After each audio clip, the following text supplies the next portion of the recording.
Hi friends, welcome to my channel. ఈరోజు మీకు మండి ఎలా చేయాలో స్టెప్ బై స్టెప్ చెప్తాను.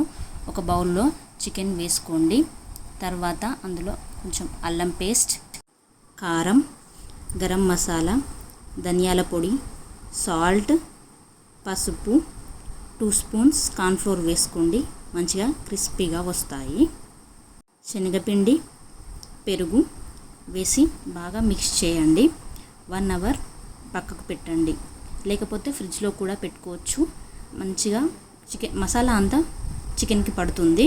కార్న్ఫ్లోర్ వేయడం వల్ల చికెన్ పీసెస్ అంటుకోకుండా విడివిడిగా వస్తాయి. ఇది ఒక చిన్న టిప్.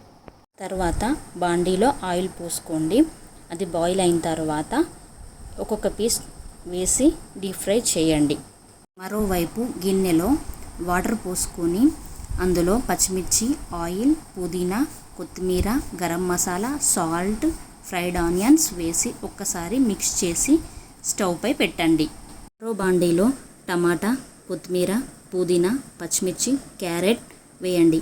అందులో ఫ్రైడ్ ఆనియన్స్, కొంచెం ఆయిల్, అల్లం పేస్ట్, సాల్ట్, గరం మసాలా, కారం, పెరుగు వేసి బాగా మిక్స్ చేయండి.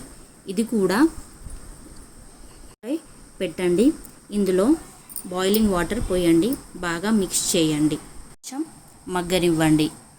తర్వాత మరుగుతున్న వాటర్లో రైస్ వేసుకోండి. 80% కుక్ అవ్వాలి. తర్వాత గ్రేవీ కొంచెం పక్కకు పెట్టుకొని అందులోనే 80% కుక్ అయిన రైస్ వేసుకోండి. మళ్ళీ ఆ గ్రేవీ వేసుకోండి. అలా లేయర్స్గా వేసుకోండి. పై ఫ్రైడ్ ఆనియన్స్, కొత్తిమీర, పుదీనా వేసుకొని ఒక 15 minutes దమ్ పెట్టుకోండి. చాలా బాగుంటుంది. Thanks for watching. Please like, share and subscribe to my channel. ఇంకో రెసిపీతో మీ ముందుంటా.